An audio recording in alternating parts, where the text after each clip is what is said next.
And we are live. Hello and welcome to everybody to a very special webinar Wednesday where we are going to be dealing with information overload. Oh my goodness, this is a topic that is near and dear to my heart. We've got a good number of people registered, so we'll take a few seconds here and let you all get settled in the room while I fill you in on the lay of the land. I am Steve Dotto, and welcome. If this is your first Webinar Wednesday with us, I want to welcome you all to it. I have two co-hosts today who are going to be basically quiet for the most part until I ask them questions. we've got April and we've got Jen who are here that will be helping chat room and in other areas. See, here's what we're going to be doing. We're going to be talking about the whole concept of information overload based on your email inbox, which personally, I believe is more than just a productivity issue. I believe information overload and email overload causes stress in our lives and actually affects our overall health. I know it does mine. And I'm in there's science that backs it up. So we're going to be talking about that. And we're going to start to give you an idea of what you can do to overcome email overload yourself. That's the goal today. We can't cover it all in this 1 hour webinar today. So at the end of the webinar, after about a day after it's done, once we have all of the final pieces in place, we'll be sending you a link to a free mini course on 3 steps to inbox zero, where I walk you through what we're going to reinforce what we talk about today, but also give you action items for you to overcome the issues. I see people are already letting us know. So the environment that we're in today is we're using Webinar Jam, their new Jam Studio, it's called. So this is being delivered on Facebook Live. You can see we can have multiple people on screen at the same time, and we can turn them on and off, and I can actually take over the whole screen. Watch this. I can just push all of them out of the way, and I can just take over the screen myself. But then the first so important part of this webinar is the chat room, where I see Cheryl from Denver saying hello, and Tim from Working UK, Kat from the Thumb of Michigan, and Andrea's there, and David from Minnesota. Hello, everybody, and welcome. And how many people do we have in the room? Let's just take a quick boo here. We've got 300. Wow, we got 343 people live. That's a huge turnout. We've got about 1,200 people registered. Having nearly 400 people in the room is a big turnout. So I know a lot of you are obviously interested and still concerned about your status and overcoming email overload. So most of you are new to this format, I think, this Webinar Wednesdays. So let me tell you what's going to happen is in a few moments from now, I have pre-recorded a big part of the presentation where I talk about the issues. As far as I'm concerned, I call this 3 steps to inbox zero. The first step is understanding. We need to know exactly the beast that we are facing. The second part is dealing with the immediate damage that it's done, your email inbox and that loaded inbox, overcoming how much content is in there and getting your inbox into a place that you can manage it. And then the third part is building systems and habits that ensure that your email never gets out of control again. So that's the process. Those are the 3 steps to inbox zero. So I'm going to start us out with a question before we get into the video and the demo. And so April, if you can push the first question through, which is how full is your inbox right now? I'd love to know from you folks just how many emails are in your inbox. Now I consider one of my goals in inbox zero is always to have white space at the bottom of my inbox when I turn off my computer when I finish for the evening. If there's white space at the bottom, it means nothing is under the horizon. There's no surprises that are going to come our way. So that for me is 50 emails. As long as I have less than 50, I feel I'm kind of in control of my life. What about you? How many do you have? So let's going to take a look at the poll here, and so far, 32% of you have less than 50. That is pretty spectacular. 18%, 50 to 250. 13% of you have under 1,000. Holy jumping. 24, nearly 40% of you have over 1,000 emails. That is spectacular. That's a lot of emails. Let's ask my 2 lovely co-hosts. Look at the eyes on Jen. Jen gets to go first. You tell. So she didn't have time to prep with us before. So Jen, can we hear your audio? You got to unmute your audio. Oh, there we go. Yeah, there you are. So let's start with you. No, well, I could start with April because April is in terrible shape. How many do you have, Jen? Well, I have multiple inboxes. My personal main inbox has 8,046. My Gen B social inbox has about 6,000. 14,000. My Agora Pulse has like 20. Okay. See, now, really, is once you're over like 100 or 200, it's pretty much the same. Yes. You're like overwhelmed. Yeah. Once you're over 1,000, you're definitely in the same boat because you've got stuff there that you are never, ever, ever going to see again. So that is terrible. Okay. Delete it, because what if there's something in there that I need? We will deal with that. April, how many do you have? So right now, I'm actually in pretty good shape for myself. At the beginning of the year, I had 45,000 in my work box. What? But now I'm down to 3863. And then in my Gmail account, I have 9865. And in my personal email, I'm going to keep that a secret. Folks, do as I say, not as they do. Okay, as we work our way through this. That is spectacular. So you know what, April, I'm going to make both of you. I'm going to challenge both of you that you're going to have to go through. Because you both are out of control when it comes right down to it. I feel out of control. This is the problem with it. Yeah. This is the problem with it, and it's actually insidious. It's probably affecting your health, and I'm not making that up. So so what we're going to do is we'll put an update in the mini course of where you guys are in a little while. Updates. Yeah. And I wish I'd met you when I first did this course, because the person that had the most emails the first time I went through was like 95,000, but you just crushed them. So that is pretty. Oh, people are saying here, Christine, right there with you, April. Cliff just says, "Wow." Wow, that's all. Wow, that's all. It's fear. So I just want to say it's fear of missing that I'm going to lose something. Yeah. I feel like it's if I need it, I can search it, and I always have it. So I feel like I'm going to lose something if I delete it. But it's already my Navy coupon from like 10 years ago. Yeah, but it's already lost because you can't find it again. The bottom line is, and you can archive. You can still. I'm up for the challenge. I'm so excited for this course and the challenge. So it'll be great. So we're going to start the video running in a second. So we're going to go through this video, while it's going on, Jen, April, myself, I'll be in chat dealing with your questions in chat. As soon as we get out of the video, the pre-recorded part, I will come live answering questions, dealing with your questions. Normally with our webinar Wednesdays, we keep the replay active for 48 hours, and then we make it just a perk for our Patreon supporters, which I'll fill you in on later. It's different because I think this is so important that we're going to keep this available for free. You can share it with your friends later, and once you get the mini course, you can share that with your friends. Let them know because I think this is just something that's too important. I think to be like charging for and making it a charge for thing. This is something that as I say, this is important to me because I've recognized myself what a difference it made to me when I finally first got in control of my email about 4 years ago, when I first realized the problem. And the more research I did, the more insidious that I realized email overload is. So I'm actually being dead serious here, where I think this is a big issue. So we're going to go into we're going to start the video playing here in just a few seconds. I can launch it, girls. Ladies, I can launch it myself here. And it's 24 minutes is the video portion here. And then I will be in the chat room with you. We'll come out on the other side. We will answer your questions as you all begin your journey to Inbox Zero.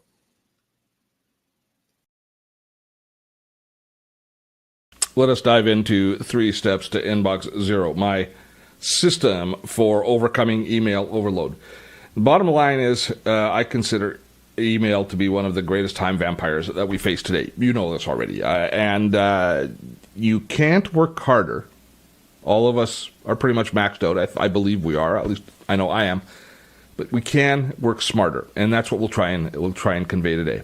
So in this pre-recorded part of the webinar, we're going to talk about what email overload is. This part here is really about education, about building your system. We're going to talk about the techniques and some of the tools today.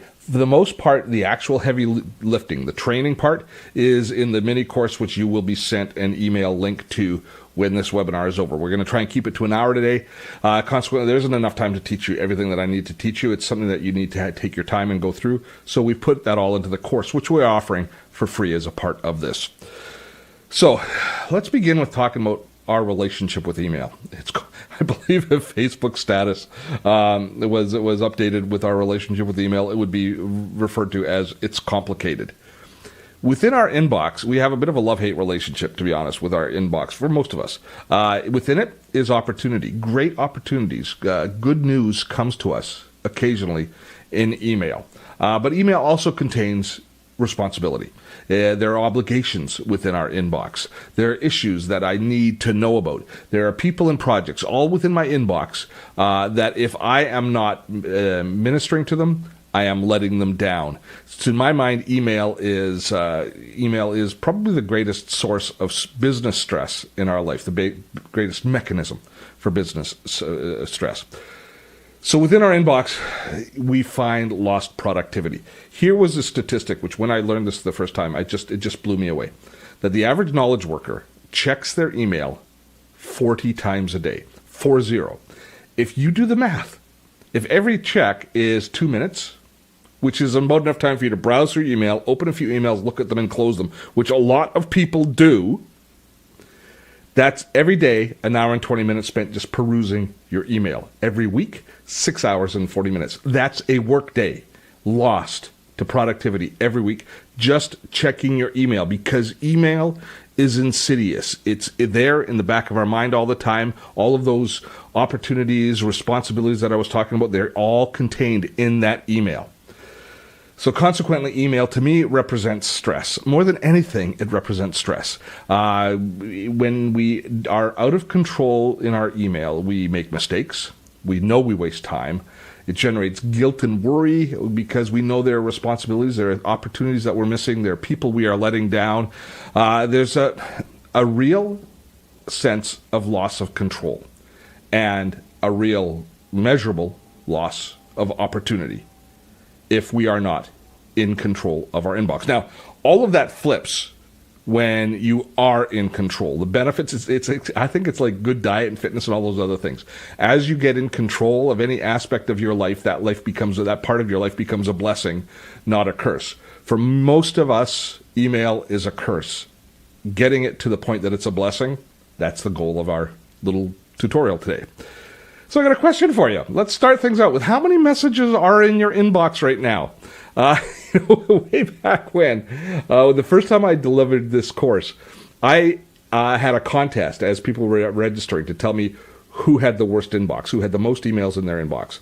And we received hundreds, if not thousands, of submissions. And I would get people to send me a little screenshot of their inbox. And the winner, the first time I did it, had 95,000 messages in their inbox. 95,000 messages in their inbox. Now, I come close to that now, I think, with the fact that I've kind of built up a backlog on purpose for this particular course. But 95,000. And we had a great prize. We had like this really cool scanner that we were going to send with a nice OCR scanner that we were going to send to them. But that winner never collected that prize. Do you know why? Because I believe that my email got lost in their inbox. I sent it 3 times to them. They never collected the prize. So talking about just an object lesson of lost opportunity right there within his or her email. So I broke all of us down into 4 or 5 archetypes of email users and see if one of these resonates with you. The first type of email user that there is, these are the people that aren't in control, by the way, they're, for the most part. There's the hoarder. There's the person who saves each and every email that comes to their inbox because they might need it at some point. They cannot come to terms with throwing it away. Consequently, they end up with this bloated inbox full of all sorts of useless messages that they're hoarding for no reason. There's no rhyme, no reason, no organization to them. They just have them because they're afraid to throw them away. Then there's the merry-go-rounder, which probably I was before I developed skills, I was definitely in the camp of. The person who opens an email, looks at it and goes, I should do something about that, and closes the email. They open to the next one, they go, I should do something about that, and they close the email. And they're aware of all of these things. They create stress in their lives, but it's only maybe every 4 or 5 emails that you actually take action on.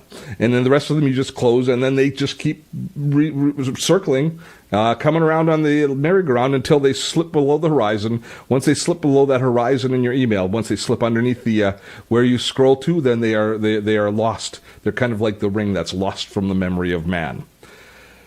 Then there's the ostrich. More often than not, ostriches end up being bosses. They are people who just stick their head in the sand and believe that it will go away. If there's something really important in the email, they believe people will phone them. They believe that the message will get to them, the responsibility will get to them through some other factor. But what they do is they don't just create stress and anxiety for themselves. And often the ostrich doesn't have the same level of stress because they've got their head in the sand. They don't know the problems, but they generate chaos around them. They are the people who create chaos within their team. The ostrich be bad. And then there's the grinder. And I guess along with merry-go-rounder, that's what I was a grinder who just would work our way through the email no matter what, deal with each one, spend hours just grinding your way through the email. Typically speaking, the grinder has the work ethic, but they don't have a system in place. Getting a system in place is crucial. And then there are the masters, those who easily breeze through their lives because they're in total control of their email universe, which is the place that we want all of you to be. So this first part of 3 Steps to Inbox Zero is all about education, learning our relationship with email, finding which of those archetypes we are. You can decide yourselves which are. I'm sure in the comments right now you guys are telling me there might even be new archetypes that I haven't thought of. But understanding and comprehending the totality of email is kind of the goal of this first part. So part and parcel with that, I think we have to determine what email is not, because people use email for a lot of things that they should not be using it for. By email, I mean their email software, their email system, their inbox. They use it for a lot of things that it's not designed to be. It's a communication platform. It is not your calendar. You don't go look in your email to see what you should be doing today. It is not a to-do list manager. So many people use their email as a to-do list manager. They have all of their responsibilities in their email, and they're constantly scanning back and forth through their email to find their responsibilities, to find their appointments, etc. It is neither of those things. It is certainly not a task manager. One does not manage a task through to completion within their email. And the biggest and most egregious mistake people make with email is they think it's a file system. I don't know why they do that. Well, I do know why they do that, because it looks like a file system. And back in the early days when we used Outlook and stuff, we would use it as a file system where we would store everything so we could visually scan through folders.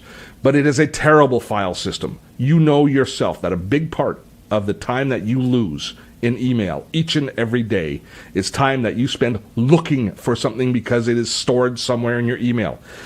Email is to communicate back and forth. If you can get that email out of the email inbox and into the appropriate tool in your system, into your calendar, into your to-do list or task manager, filed into some sort of a system. I use Evernote, some sort of a system that's designed to bring things back to me when I need them.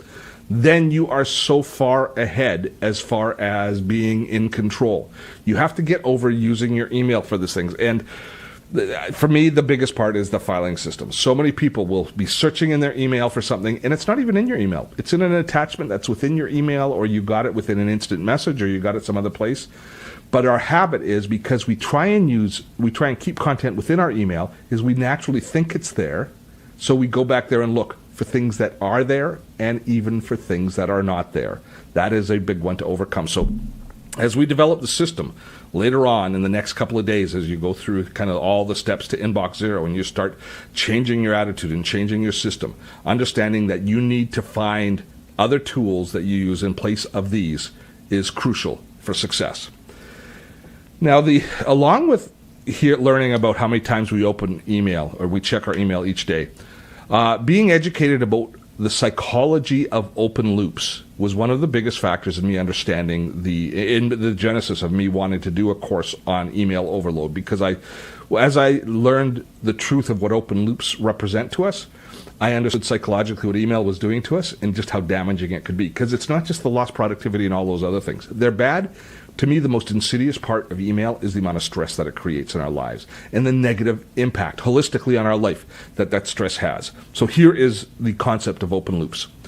When you open an email, your brain starts to process what's in that email. And if you have a responsibility in that email, if there's something that you need to do, if there's a letter that you have to write, if there's an action you have to take, you are already at some point conscious of that responsibility. And your brain treats that differently. The things that you have as responsibilities, your brain kind of creates an open file.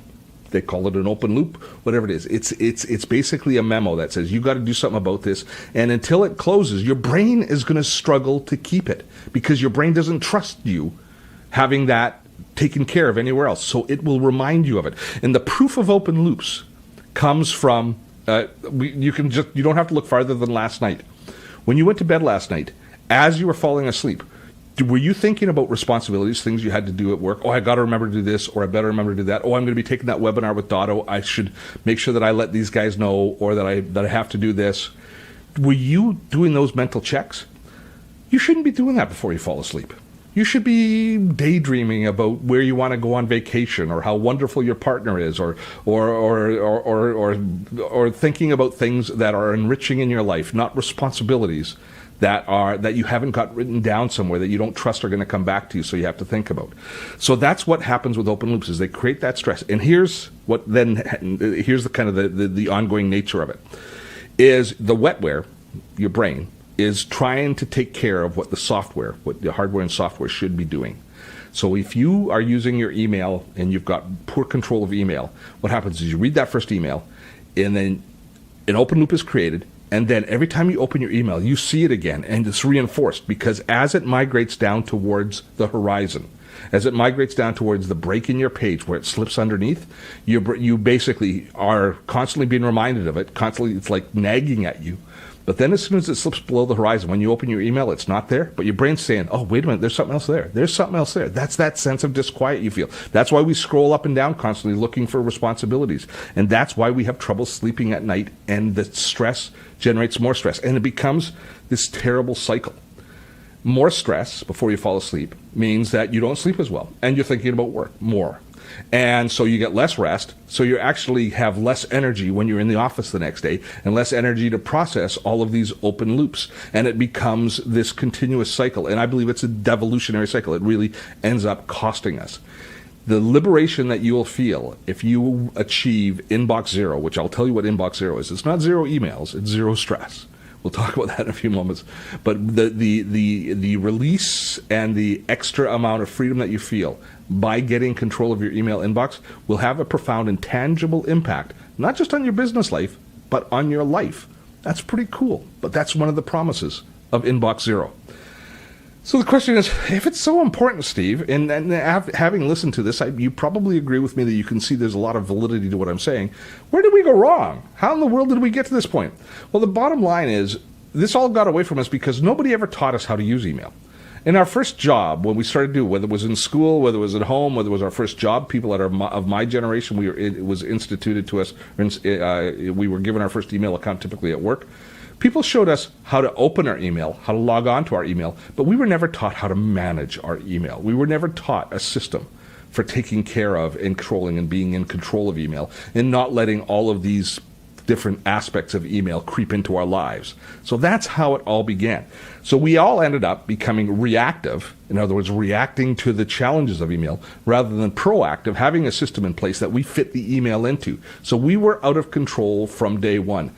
It had us at hello, but it didn't have us in a good way at hello. It had us already starting to be off balance and spinning.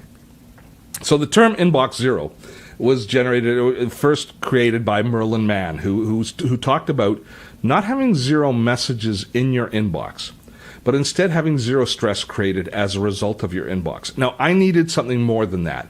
When I look at email zero, and when I think about being inbox zero, when I think about it, I need a physical cue. I'm there in order for me to relax. And for me, that's white space at the bottom of my email. If I open my inbox, or if as I'm about to close my email for the day, I'm finished working, and I'm on my desktop, and I am in my email window, and that inbox has white space at the bottom, guess what?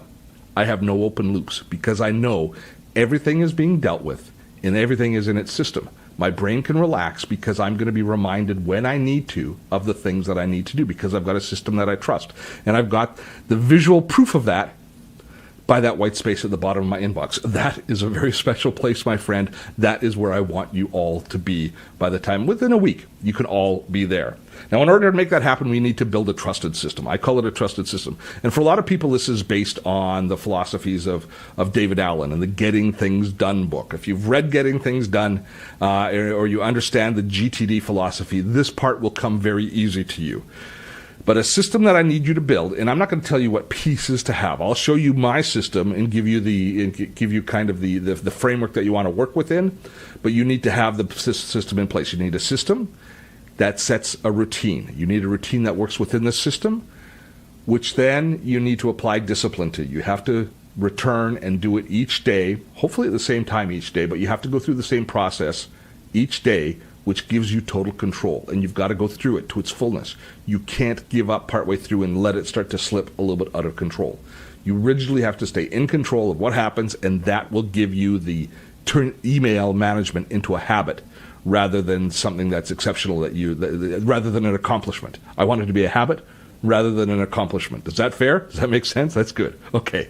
So ultimately then, we're going to increase your productivity and reduce your stress. That is our goal. And it all comes down to, as far as the system goes, one golden rule: handle it once. When an email comes into your inbox, when you start processing it, I'm not talking about when you're on your phone and you're triaging, you're sitting there waiting for a cab at the airport and you're about to head to the hotel and you're looking at your email. You're not processing your email at that point. You haven't sat down and had the discipline to process your email. You're just auditing, and you might even be replying to some stuff, but that is just opportunity basically presenting itself. I'm talking about when you really process your email. When you sit down at the computer, you've got that half hour or 45 minute or 20 minutes blocked out to work on your email. The first thing you need to do is always handle it once. And there are 5 things, only 5 that you have to worry about, that you can do with any email. It all has to fall into one of those 5 things.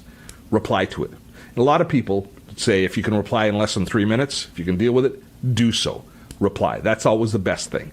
Next best is delete it. If it's something that's copied for your information, you don't need access to it, you don't need to have it for anything, you've read it, now you understand it, delete it. Get it out of there. Just throw it away. Third is delegate it. That's one of my favorites. Take it, look at it. It's a responsibility that somebody else should be doing. You delegate it to someone else. Now, you want to put into place a system that, because when you delegate something, typically that does create an open loop because you want to know that they're taking care of it. So in your system, you want to find a way to make sure that they report back to you that they've taken care of it. So that's part of the system. And in the course, we'll talk about software and tools that can help you with that. But delegating it, the third thing you can do. You can also file it if it's something that needs to be stored. Say it's a bill that comes in, an invoice, a contract, something that needs to be filed, then you file it. Or you can archive it. So if it's something that can be stored within email for all time, just as a record of that you want to keep, like for legal or for just for administrative purposes, you can just archive it if you don't need to access it again. Personally, I take it and I send it out if it's an important message. I send it out to Evernote where I can find it more easily in search. But you can archive it. You can then store it for the future. And the final thing is the most complex. And that is when you have an email that's a responsibility that you have to do something about, but you don't have all the pieces. You're waiting for prices to come from a vendor. You're waiting for another piece of the puzzle. And that email is sitting there crying out to you, do something with me, but you aren't ready to because you haven't decided how you're going to handle it yet. You haven't got the feedback you need from your team, or there's a piece missing before you can deal with it. You need to defer it somehow. This isn't procrastination. This is you don't have it ready to go yet. So what you can do then is you can schedule it for the future. So you take it out of your inbox and you can put it into your calendar if you want. I'll show you a tool, Boomerang, which will then allow you to basically send it back out into the internet world, into the online world, and have it come back and return to your inbox at a designated time when you believe you'll have all of the pieces of the puzzle. You can do a variety of different ways that you can deal with it, but you can defer it. And that's the least appealing, but the emails that require that will be self-evident. What are the golden rules? What are they? Reply, delete, delegate, file, or defer. There should be no emails that you open that you do not apply one of those actions to. And you do yourself a massive favor if you take on the discipline in the habit of, when I open an email, I'm going to take action on it, because if not, you're costing yourself money, you're cheating yourself, and you're cheating your business, your team, yourself, if you don't take action on email. If you just open it up, read it, close it again so that it's there, taking up space that you have to do something with again in the future. That is the biggest part of dealing with inbox zero, of getting to it. So what does your trusted system look like? Well, it's got to have all of the pieces of the puzzle. It's got to have calendaring, it's got to have to-do and task management, it's got to have filing, all built in, plus some sort of a reporting process. So when you defer, people can come back to you. Now I'll show you the tools that we use, but for me, just to give you an idea, for a calendar, I'm going to use Google Calendaring, and I can send email directly from. I use Google Email for all of my Gmail, for all of my email, but I can send an email directly into a calendar and create an event from it. I can take that email and I can send it to my task manager, which is my task manager, to-do list, project manager is all one tool, and that's Asana. So I can send it to Asana if I need to, or I can send it to Evernote, which is where I archive everything and store all of my valuable information because it's so good for searching. So those are the three places that are part of my system, which I'll show you all in the course. But they fill in the gaps for me to make sure that I can deal with email once as I send it out. And then there's no surprises and no worries. Everything is taken care of. You've got a system in place that you can trust. You've got an architecture. This, for a lot of you, is just going to be an epiphany. It's just so liberating to think about having a structure to your email that's easy to manage. Now, you can get as elaborate as you want on it with the star system and all sorts of other ways, to identify urgent and stuff into, have email triage where this is the most important. You don't necessarily have to go through it chronologically. You can go through it by importance. If you're using your phone to, say, triage your email before, I don't care about the subtleties, but those big pieces of it, of handle it once, have 5 actions that you can take on it, and then have supporting applications and systems that you send your email to, that it goes to the right place when it needs to be managed. That, to me, is the heart of an inbox zero system. So I think I'm going to take a pause right now because I'd like to get into questions. The tutorial part of this, actually going through the business of pulling down, of overcoming a huge email inbox and cleaning out your backlog of email, we're going to deal with that. That's all going to be in the course. But once I dive into that, I want to be able to take my time on it. And I don't think the webinar is the best place for that. But I've got a treat for you. I have spent since last year, we're now in February. So since around November, I think, of last year, when I decided I was going to do this course again, I have allowed my email to build up to the point that it looks like a lot of your email accounts. I think I have 20,000 messages in my inbox right now. So I'm going to, over the course of, this is actually Saturday when I'm doing this now, before this course is being delivered, this webinar is being delivered, I'm going to spend the rest of the afternoon getting to inbox zero. And I'm going to do it in an afternoon here. And I'm going to record that process, and that's going to be part of the mini course that you can all see. So you can see how I'm going to take all of this, pull it back, blow away that backlog, and still do so by being in control of all of my emails. So that's going to be a bit of a treat. So you're definitely going to want to look for the email to get into the mini course when we're all said and done. But with that, let's jump out and let's get into questions, shall we?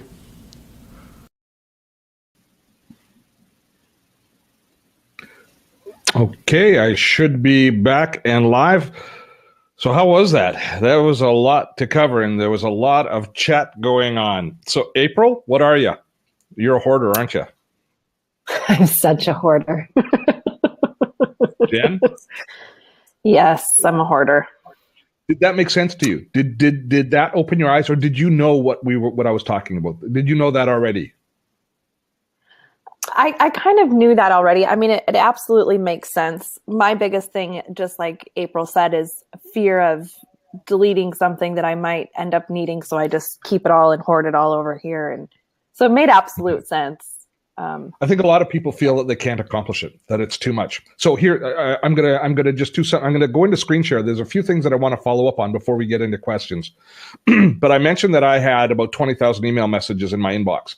And when you receive the course, you'll see how I go through and I deal with basically taking care of that backlog in control. But I'm gonna just start screen sharing here, and I'm gonna take you to my inbox right now. Live as we are speaking. So there we go. We'll start sharing. you can see that I've got 23 messages in my inbox. My social tab has 12, which we can probably delete. Promotion 16. My updates 7. So I am back. I recorded that part of the demo on Saturday. And by Sunday, we were already to the point that I had control of the inbox. So this is something that you can do in a few days. I wouldn't say you can do it all in one day. Typically, if you've got 100,000 email messages, there's going to be some big steps and some deep breaths that you're going to have to take, frankly, as you choose to archive large amounts of that email and move it out. But the bottom line is the benefits make it more than worthwhile. So to reinforce, the first step in Inbox Zero is the knowledge, understanding exactly what you are facing and having a good reality check of what your personality type is and where your strengths and weaknesses are and what you need to do, what you need to change about your attitude or your habits towards email in order to succeed and achieve Inbox Zero. No stress. The second stage is the heavy lifting. We got to clean up that backlog, and because you can't work in a house that's a total mess. You know, when you go into the kitchen, if you haven't cleaned up from the last time you cooked, it's really hard to cook a great meal. When you go into a kitchen, you got to clean up first before you start cooking. However, if the kitchen's clean and you go into a kitchen where everything is cleaned and all prepped, and even if you've got a big meal to prepare, it's a joy to work with, or it's a lot easier to accomplish what you're doing because you're in control of the environment. You have an environment that's prepared to be presented to, or and presented to you in a way that you can do your work. That's the benefit of cleaning up your inbox and getting to the point that it looks like mine does right now. And then the last part of this is maintenance, is coming up with habits, the ways that you deal with your email on a daily basis. Because as somebody pointed out in our chat right off the top, it's relentless. The email keeps coming. You can work to clean it up, but then it keeps coming. And that is so difficult to often to come to terms with. That relentless nature of email wears down our resistance to it occasionally until you just give up. But you can't. If you form a habit where when you open that email, you deal with one of those 5 options, then you are always going to be stemming that tide coming in and being in control. So we cover these last 2 parts in detail in the course, which we'll be sending you. So you'll get the email in about a day or so. You'll get an email with a login to where I've got videos walking you through each of these stages. Now, I don't give you an exact system where I say this is what you do with each and this is how you label your emails, this is how you file your emails, because each of you already has some sort of an architecture in place already. So I'm teaching you the basic premises that you can then start to apply to your own system. Now, before we go on, I want to make sure that you know about next week's Webinar Wednesday. And I also want to mention to you our Patreon community that supports us. And one of the reasons that we're here today is because of Patreon. But next week, we're going to be talking back to social media marketing, and we are going to be talking about WordPress for social marketing, the basic features and plugins and tools that you should be using on your website if you happen to be a social media marketer. This is part of our ongoing Webinar Wednesday routine. And so actually, April, if you can put the offer in so that people can click on it so that they can log in. Actually, this week's webinars will still be in there, so don't click on the very top one. Click on the second one down if you want to register. And remember to check your email for the course login. Now, before we go on, I need to tell you a little bit about one of the reasons that we're here today. We are able to offer free trainings like this, which I believe have tremendous value, community through the crowdfunding site Patreon. So the people who support us on Patreon allow us to create these sorts of trainings. Now we do these each and every week. And the net result is that we can produce this content because we're a team. It's not just me, but you've already met Jen and April, and we have several others that work with us as well. That we have Sophia that does all of our copywriting, and we have good heavens, Liz that does all of my video editing. So we've got a team now that allows us to create this ongoing content. And the Patreon support is what actually pays everybody's salary. So it's phenomenal. So we have support from our community coming to our team. So I need to thank those of you who are our patron supporters for supporting Dotto Tech, and encourage the rest of you to have a look, because we are here because of you. If you find value here, then I think it's worth you taking a look at Patreon. How Patreon works is it's a crowdfunding site. It's sort of like Kickstarter, but for content creators, which we are. And our Patreon supporters give us $10 a month. And for that, they get access to our Evernote Made Easy course. They get access to the archives of all of these Webinar Wednesday webinars. Now, this particular one is unique. This one we're going to keep available to people well beyond, for as long as people are interested in it. Normally, when we do one of these Webinar Wednesday trainings, we deliver them live to anybody who wants to attend. And then for 48 hours, the webinar remains public. And then after that, it goes into the archive and it's only available to our patrons. So we've got now a nice knowledge base of these different training and tutorial webinars available to our patrons. It's a big bonus.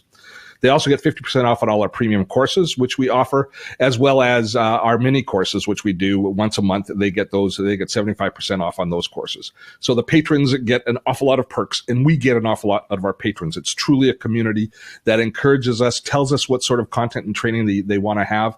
It's been a real blessing to us here at the Dotto Tech team to have the support of a community like Patreon. So April, if you want to drop the Patreon link in, I encourage everybody if you find value here, and you feel like you'd like to be part of our community, take a look and see exactly if Patreon is something that you can get behind. And by getting behind Dotto Tech, we appreciate that big time. So I am going to now bring us back into, turn off the screen share. Whoops. There's a big red button there, there we go. The interface, I don't know if you could see the interface there as I was doing that, but you could actually, if you're not careful with this new interface in Webinar Jam, hit the big red button that would end the call instead of just stopping screen sharing. Oh, that's an interface issue that I think they should fix. Did you see that? Okay. Oh, now what we have to do is time for Q&A. Are we ready? Are you excited, Jen? This is where you get to do your stuff. We are going to, sorry, I'm just going to lean out of the shot here. Muted, huh? Oh, yeah, sorry. That is one thing I wish they would change too. Is how the mic is, where the mic, you have to turn it on. Like it's grayed out. Yeah, it's grayed out in a weird way. I don't know. My input. So here's what we're doing right now is we're about to start taking your questions and answers, or I'm about to answer your questions as best I can here in the webinar. But I just started a feed where we are going to take our Q&A and deliver it through to Facebook Live. So do you see it coming, Jen? Are you getting it? We are there. Anybody who has questions in Facebook Live, welcome. This is the Q&A for our webinar on information overload, specifically email overload, specifically getting to inbox zero. I'm Steve Dotto, and we've got April Woodcock-Heavens, and we've got Jen Butler on, and I am about to take your calls. And actually, I'm going to minimize. No, I'll leave you guys up right now because you're going to be feeding me the questions. So do we have lots of questions? We do. We have lots of great questions today on my end. And I'm sure Jen will have some more too.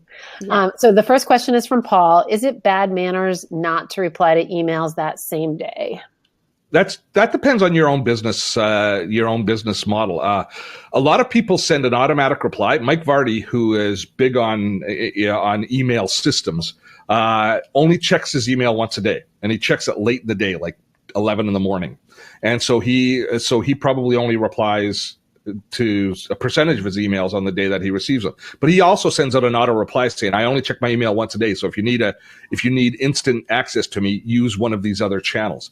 It really depends on whether or not your communication base, the people you're talking to, expect or require it. If I was a sales guy selling XYZ, I would be replying constantly. I mean, that business that I mentioned earlier on of checking your email 40 times a day, that is a huge negative. That's a big time vampire. But there are times if your business is coming in and it's active through email, that it's entirely appropriate to be checking it multiple times a day and responding immediately. If you're like us, I typically respond to email once a day where I'll go through all of it and process all of my email, unless I happen to notice it coming in which case, if I see it coming in and it's something that I can deal with right away, I try and deal with it quickly.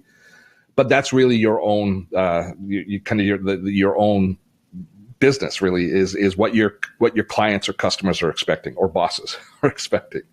Steve, I think we're missing for that audio instant. Sorry, just a second. For that instant communication, like team members, one of the things that I would really highly recommend, if a lot of your email comes in from people that you work with, that's a bad place for teams to communicate. We within our organization use Slack. So the communications come in instantly in Slack. So Slack is a great tool, or an instant messaging tool like Slack is a great tool to migrate a lot of the conversations out of email into a more appropriate environment. So if your team, and if you've got those cover your ass emails that come in and the people keep carbon copying you, and you've got people that just copy it to make it look like they're busy, and they're constantly copying emails forward within a corporate culture, which is a pain in the parallel port. In that case, your team could possibly move over to a tool like Slack, which would eliminate a lot of that. Jen. I don't think we have audio for Facebook. Oh, no. Yeah. Have I failed? I had it set up. Okay, well, I'm just going to cancel the feed then. It was a try. I'm still trying to get my head around using Wirecast. So we'll classify this one as a fail today. Okay. I'm sorry. Bummer. Nabi was asking in Facebook, I don't know if he's in here where he can hear us, but asking how we did Webinar Jam to Facebook Live. Well, very poorly, I would say. Using Wirecast, but I'm still getting my head around it. I keep the audio settings are, if you're not careful, you get a fullback loop and you get bad sound. Work All in right, Jen. progress. So you can just help out with the questions, and you can chat with the people in Facebook if there's any questions that they have. But tell them, they can still register for the webinar and still get the access to they can jump in still. Okay. Our friend Gordon's asking, what's the best way to move email to Evernote? So there's a variety of different utilities that you can install that will automatically publish your information through to Evernote. But the easiest way is with an Evernote Premium account, you have an Evernote email address. With that Evernote email address, you then just take your email and you forward it to Evernote. And using a naming convention in the subject, if you change the subject, you can actually direct your email to individual notebooks. So I do that for things like bills and invoices and that sort of stuff so that I have it there. And so it's, again, try and touch it once. So if you direct it to the correct notebook, you don't have to process it in the inbox in Evernote. All right. Janine asks, will you cover the pin function that Nico mentioned? No, I don't talk about those techniques directly. There are plenty of really good resources online that talk about different methods for managing your email. So what she's talking about is pinning important emails to the top of your list so that you see them and they're flagged as important. And that's a type of email triage that people do. And that really works well, say from your smartphone is choosing to pin something. But that gets down to personal preferences about how you process it. Instead, I'm going to deal with the big picture things, especially overcoming that backlog, understanding the open at once philosophy, and then building your own system against that. All right. Brian's asking, when you file to Evernote, are you looking at it again when you file it into Evernote to determine where to file it? So basically the overarching question is, it goes against the handling it once. Yeah. So if you send it just to the Evernote inbox, yes, that does happen. But if you just change the subject as you're sending it to Evernote, you can modify it as well. Some of the clipping services, some of the email add-ons that will plug in, depending on which your email client is, you can actually designate a notebook as you send it. So you could use, say, the Evernote web clipper to send a web message from Google, from Gmail, and you can actually determine exactly which notebook it goes to and even tag it at that point. So that's a real good way to do that. Cool. Louisa is asking, what can you do when your bosses manage everything through email? Get a new job. I'm kidding. I'm just kidding. I think what you could do is you could get them to watch this webinar. Get them to understand the cost to their organization and their enterprise of using as inefficient a tool as is Evernote. The reason a lot of bosses do it is they're comfortable with it, and to a certain extent, it's kind of almost a laziness, the fact that they've stayed with it. But there are newer and better ways for teams to communicate. We know tools like Slack will profoundly change. Our whole team communicates just using Slack and Asana. The only time we ever email is when we're responding to one of our patrons or one of our customers' emails, and we're being notified, being copied that something is being done dealing with whatever issue they have. But we don't email back and forth anymore at all. And I'll ask, are we more efficient as a result, April? Absolutely. And in my own business, we use a project management tool. It definitely makes a huge difference in communications. Absolutely. Yeah, there's a variety of different tools that will do that for us. Okay. All right. Our friend Trout Hunter, who is our newest Patreon supporter. Thank you. Welcome aboard. How long will Gmail archive something? Is there a time limit?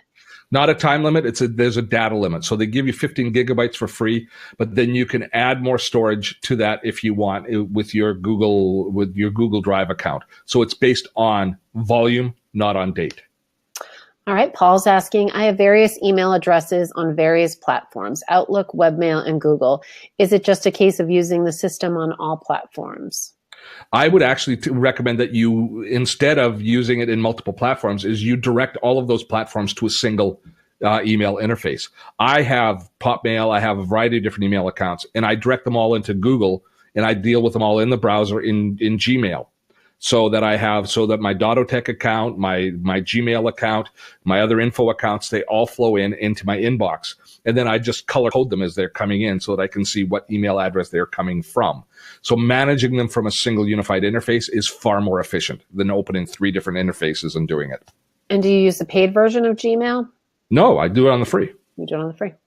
Great. Colin is asking, can one use rules to move out thousands of messages to appropriate places from the Outlook Live web version? Seems only to do it for new messages. Oh, I don't know about Outlook Live for sure. I know Gmail, you can apply when you create a new rule. It's going to say, and when it finds existing rules, it says, do you want to apply this to the 200 or 100 existing emails in your inbox? I don't know if you can do that in Outlook. I'm sorry. Okay.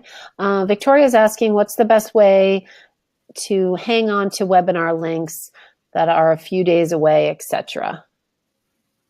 Oh, okay. The best way to be reminded. Well, there's a couple of different things that you would do. One thing that I would do is if you're using Gmail is instead of having to save it there is you can create an event from a Gmail. There's just a little button in the top under extras, I think.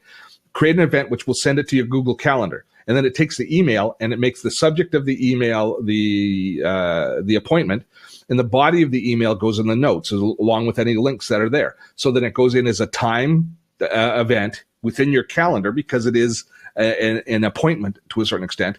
And that's the way I would do it, is rather than having it in Gmails, I would move it out into my calendar at that point because it is an appointment. Okay. Why are you smiling? Because Ken just said, a colleague whose inbox is out of control has now requested that I send a text message to alert him to an incoming email message from me. I think he needs help. Yes. Yeah. So now you're sending an email message to him, and then you're texting him to say, check your email, look through your email because there's one from me. Oh gosh, that's funny. All right. So here's an issue. That's a lack of respect. Yeah. At the end of the day, it's not respecting his own time, the people who are connecting with him, and he's not respecting your time. And I hate to be a bit of a dick about this, but really, he's asking you to double communicate with him because he's so darned important.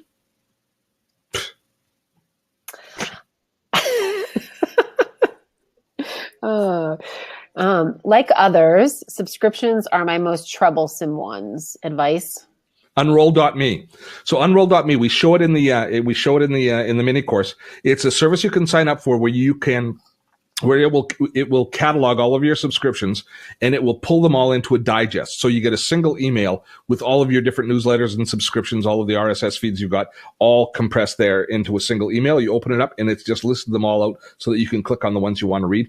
So you reduce multiple emails into a single email. Unroll.me. It's awesome. All right. Heather's saying, if I'm used to Mac Mail but want to evolve into Google Mail, do you recommend doing this clearing in what I'm used to or trying the big clear in Gmail Mail? So clearing it first in Mac Mail or in Gmail? Move over to Gmail and then do it. Because you're gonna learn all the skills at that point there, and you're gonna want to do them. I'm not a big fan of Mac Mail. It's let me down so many times in the past. Now it might have improved a lot in the newest version, but I'm not willing to give it another chance. The reason that I stay in Gmail and use Gmail, one of the biggest reasons is the fact that it when we're switching devices, moving to anything else, it's just a login and you've got everything. When you buy a new phone or when you go to a new phone, you basically put in your credentials and everything's there. Your contacts, your calendar, your email is all there. If somebody steals your notebook, or you lose your notebook or you buy a new notebook, there's no more migrating everything over. You just log in and it's all there. So that's one of the biggest reasons that I use it. I know there are better services. I know there are things that handle different things better. And I'm not telling anybody that they should switch away from the service they use, but just make sure that you manage the service you use and then take advantage of whatever features are in it. I show you some that are in Gmail. There's always going to be the same capabilities in your own system. Avi's asking, how do you color code incoming emails from different accounts within Gmail? You just do it with tagging. It's pretty easy. Actually, we've got videos on the channel about that as well. It's very easy to find that on YouTube. All right. Brian's asking, do you use conversations in Gmail or read as single messages, group all messages together in one conversation? I do the conversations, but I find it to be, that's one of the areas that I hope that they improve. Let's see. Steve, how do you get your @.otech for your free email account? You can do that if you buy the Google paid version of the Google apps. But I actually have a POP server. We actually have an email server which is attached to our domain. Tony's asking how to see your group email. How do you see your group email on an iPhone? I don't know what he's asking. Yeah. Tony, if you want to clarify that question, that'd be great. It looks like Lara is asking, how would you elegantly migrate all of my backlog of Mac mail into Google? I don't know if there's such thing as elegance in moving email. Is it coming from a Google address originally, or is it coming from an Apple address? Because if it's coming from a Google address, then when you just log into your Gmail account, it'll all be there. If it's coming from an Apple address, I think that I would process it in Apple Mail first and then forward future email to Google. So I might be talking circular to the advice that we gave earlier, but I assumed earlier that the email was available in both places already. Okay. Unroll.me, can it roll up emails from my different email addresses, or do I have to set it up for each one separately? No, it just looks in your inbox. So it'll do it for multiple email addresses. All right. Mark is asking, how can I link Gmail and the iOS calendar alerts, the little calendar alert in the bottom of the calendar app? How can I link Gmail and the calendar alerts? In basically an Apple calendar. Oh, I'm not too sure. Okay. Tim is asking, are there different strategies for different user types? There's going to be different. No. The strategy is handle it once. Figure out a way to do that. I don't care what user type you are. Figure out how to handle it once. Your strategy for cleaning out your inbox might be a little bit different depending on your own personal, if you're willing to delete or archive. For instance, for both of you with all of your backlog, don't delete. Just take all those emails and archive them. You can still search and you can still find them, but they're not going to be haunting you. And you're going to be in control because you're going to have that white space at the bottom of your inbox each and every time. So that's where the strategies might be a little bit different. But that philosophical concept of handle it once and there's 5 things you can do, I think that carries for every user type. Brian's asking, with many different email addresses all coming into one Gmail inbox, when you reply, does it show from the original email or does it show on behalf of? It shows the original email, and then but you can see, I just color code mine so I can tell exactly what email address it's coming from. And then you can choose also to reply from whichever email addresses you have installed in a tool like Gmail. Okay, Gordon is asking, is the response area available to look at a later time?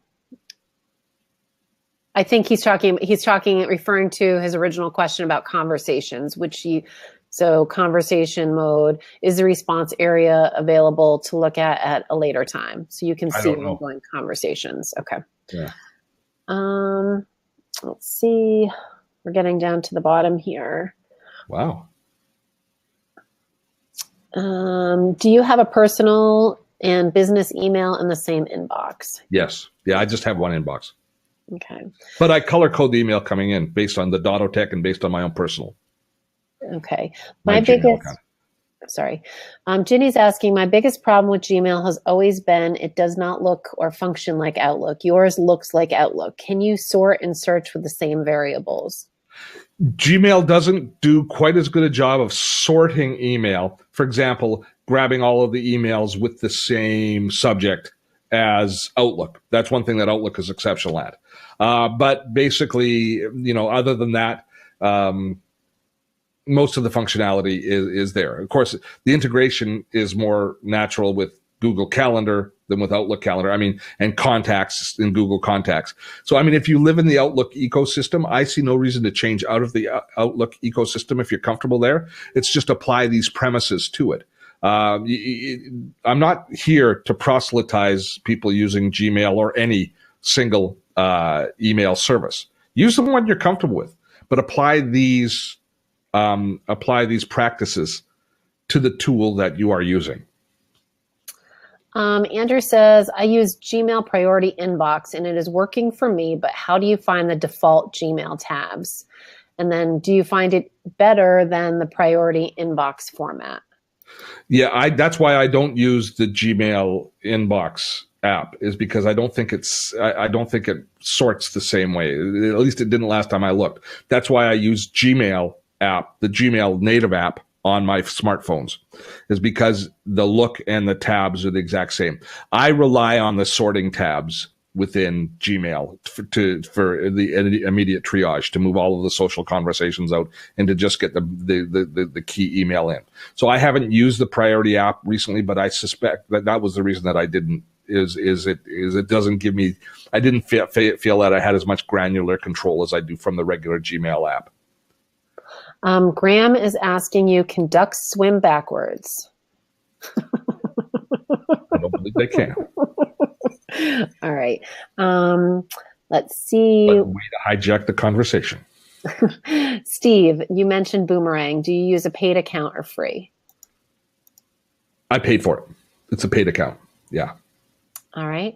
Do you have a suggestion for a mobile app for fast handling default Gmail or any other? Yeah, there's a few that do really well. I'm just I'm primarily using Gmail. I really like the for email triage Dispatch, and I really like the Newton Mail.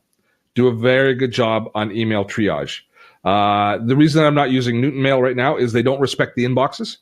So until they do, once they do, I might switch over to Newton Mail, because on your phone, typically speaking, you're doing triage. You're just basically auditing your email and deleting stuff or, flagging stuff as important, or responding to emergency things.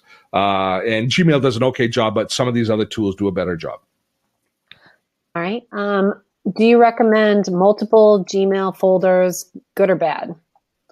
No problem having folders. For example, all of the testimonials that we have come in, I just direct them right past the inbox into a folder. And then when we need testimonials for one of our products, we just go into that folder and they're all sorted there. So folders work in a lot of cases.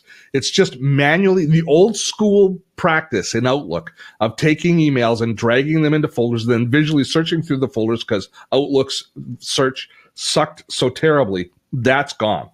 You shouldn't be using folders for visual search.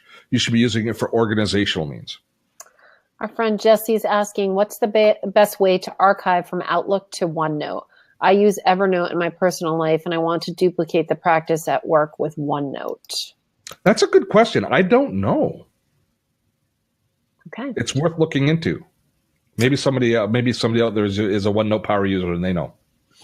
All right. Andre is asking, is it possible to have a single inbox, but to specify that incoming mails are automatically slotted into specific inbox folders? Sure. You could do that if you wanted. All right.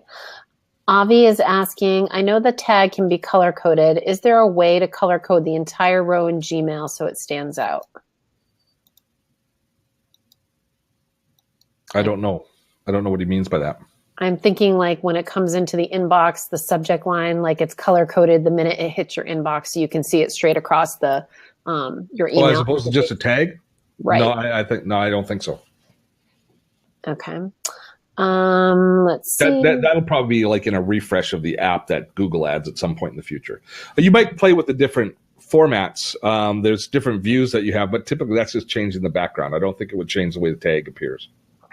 All right. Gail is saying, my subscriptions is where I have the most problems. So much good info coming in, but no time to read it. Any suggestions to what to do? That's unroll.me is the best suggestion for that. Okay. And if, and there's, that's the best. Unsubscribing too. I mean, there is good information, but if you're not getting to it and it's getting in the way of you getting to what you need, some hard decisions may need to be made. All right. Subscribe from us. John's asking, how do you do a mass delete of filtered email in Gmail instead of being limited by selecting and waiting on one page at a time? When you select when you click on the top select button in Gmail, it says we've selected all 25 or 50 messages in this page. Do you want to select all of the emails in this inbox? There'll be a little button there there'll be a little hyperlink that'll allow you to select everything, and then one single click, and it's all done. I did it. It's very liberating. It'll take a few minutes when you girls do it. You think? You. How do you move a Gmail message to the calendar if only one of those windows is open at a time? Sorry? Oh, how do you move an email into a folder, multiple emails into folders if one message is open at a time in Gmail? So I think it's the way that they're looking at email. You have to do that within the inbox, where you can multiple select using the checkbox to multi-select, and then that will allow you to move multiple ones at the same time. Sorry, I'm going to just do a quick little status update because we're at the top of the hour. I'm going to continue to answer questions here as long as you folks are asking the questions, but we are at the top of the hour, and I try and make sure that we have a hard stop that people can leave and feel comfortable leaving now. So for everybody that has joined us, thank you so much. If you have to go, you will get a webinar replay within the mini course that we send. This replay will be there as well as the full chat transcript, because the chat transcript has a lot of value in it as well. So that will be there, as well as all of the other little tutorial pieces where I walk you through taking my inbox from 20,000 down to into control within basically 2 days of part-time work on it.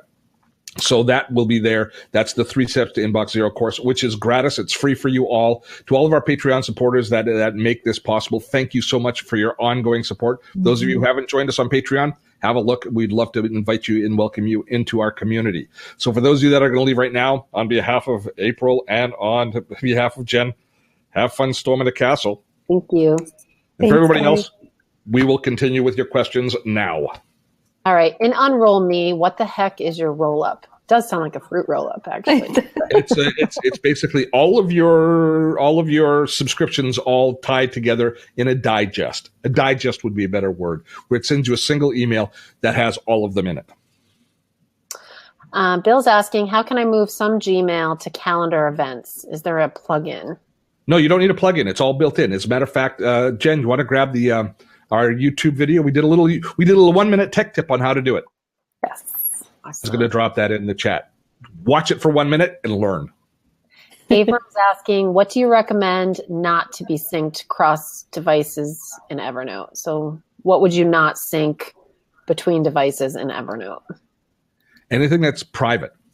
The non-sync, because the challenge with Evernote, one of the biggest challenges is privacy and security. And so if you've got stuff that is sensitive data, if you store it in a local notebook, it's only stored on that notebook or on that computer.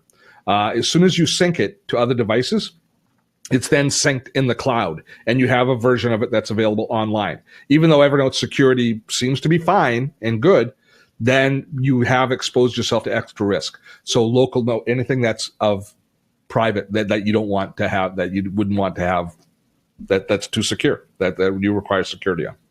All right, cool. Colton is asking, do you have any tips for getting Evernote Premium on a budget? No. Paul is asking, what's the difference between organizational and visual use? I don't know. Okay, what I was talking about there was creating a structure, like emails that come in that you don't need to necessarily deal with. notifications of sales. For example, if you want an email, if an email is coming from your e-commerce solution every time you make a sale, you might want to see that in your inbox, but you might not want to have to deal with it. So instead you might send it to a folder right away so you can just see the count in the folder. Oh, we had 15 sales today. That's great. You can open it when you have time to take a look at it, but you don't necessarily want it in your inbox. That's organizational. When I'm talking visual, I'm talking about when you're taking emails manually from your inbox, putting them in a folder so that you can find them again later by searching visually for them. That I think is a practice that should probably be avoided. John's asking, I send my mail to OneNote. Is it more secure than Evernote? Not if it's synced. Okay. I use Inbox for Gmail on my computer. Do you think I should use regular Gmail instead? You can try it. There's no harm in just installing it. They can run parallel. You can have them both running at the same time. It doesn't change anything and hurt anything. So give it a try. It's personal preference. All right. Jen, the Patreon sign up on Facebook is not working. The link. Jen. Oh. She will fix that. I will She will fix that. Where are they finding that? It says, I'm sorry. It says on Patreon, the sign up using Facebook is not working. So I guess it's not. That's a Patreon. It's a Patreon issue. Yeah. I was going to say, I wasn't quite sure where they would Sorry about that. My bad. So if there's an issue with that, let me know. Just info@Autotech, send us a note and let me know, and I'll deal with Patreon on it. We can't have that. No. Oh. Richard is saying, can you share a Google Calendar with another Google Calendar? Absolutely. Do we have have we done our 1 minute tech tip on sharing calendars? Yes. Okay. Jen's going to drop you another 1 minute tech tip. We've been building these 1 minute tech tips and they're coming in useful today. They are. All right. Let's see. We're down to, I think that's a wrap. I think we got them all. Has this been valuable, folks? Has this been something that's worthwhile? This is so important to me because I know what a difference it made in my life when I finally got in control of my email. And actually, this last couple of months of building this up again, because we were going to do this course, let my inbox go, I was starting to feel some, even though it wasn't quite the same because I knew that I actually had control, but I could still feel the frustration, feel the anxiety that many of you live with. And it saves you time. It's going to save you, increase your productivity. It'll make you end up making money or making you more efficient. But the bottom line is, it really does make a difference in how you feel about it's just liberating as far as reducing the amount of stress that you have. There's still going to be stress. There's still issues still come in your inbox. There's still going to be plenty of stress out there. The world will bring it to us. It seems to bring it to us on a daily basis, does it not? So we don't need to manufacture more by something that we can take control of, like our email. So I encourage you to give it a try. You too, I got my eyes on your inboxes. One last thing before we go, Steve. People are asking how they're going to get access to the mini course, if you can just let them know. We're going to be sending an email. So you're going to get an email in a couple of hours after this webinar is over with this replay. And it'll be a replica replay where you can see the chat, etc. Then hopefully tomorrow, what I'm doing is I'm meeting, as soon as we're done with this, actually, I'm meeting with Sophia to make sure that we've got all of the content in the mini course that we should have. And then I'm going to take this webinar. I have to process it a little bit. I'll put it into the mini course. So hopefully by end of day tomorrow, we can send out the invite. So what'll happen is if you will get an invite from us to sign up for Thinkific for the course. It's hosted in Thinkific. Those of you who have other courses with us, it'll just be added to your dashboard. You'll just go in and you'll add it to your dashboard. For everybody else, you'll just have to open a Thinkific account, which is just basically the learning environment that we deliver all of our courses in. It's free, but it's very efficient. And so you'll be able to just log in there and you can share that. It's basically just a landing page you go to fill in the information to sign up. And you can share that with colleagues, friends, bosses. You can share that with others. So it'll be available to you.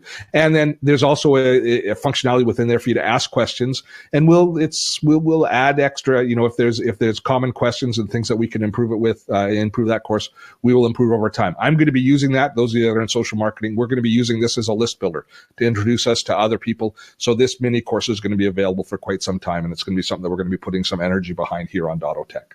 So you will get an email hopefully by tomorrow afternoon on that. Somebody said, can you text them? Can you text Steve when you send your email out? Go ahead. Knock yourself out. No, send me a message in Slack. Check your email in Slack. That's always a good one. Actually, I had a buddy do that to me last night. He texted me and says, check your inbox. I sent you something. Well, must have been important. Well, he wanted to be thanked because it was a lead. Oh. So he wanted to make sure he got credit for sending me to somebody that might want me to do a talk. So he wanted me. That's going for me. Okay. Good. Okay, folks.